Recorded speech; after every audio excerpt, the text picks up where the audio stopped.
అందమైన కలల కుటీరం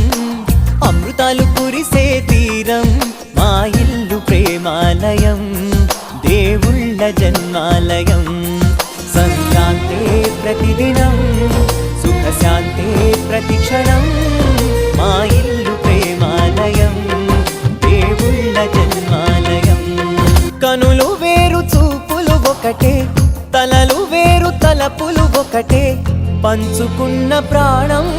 ఒకటే ఎదలు వేరు స్పందన ఒకటే పెదవిలోని ప్రార్థన ఒకటే ఒకరికన్నా ఇష్టం ఒకరే కంగారై ఎవరున్నా ప్రతి కన్ను చెమ్మగిల్లేను కన్నీరై ఎవరున్నా 10 చేతులొచ్చి తుడిచేను సమభావం అన్నది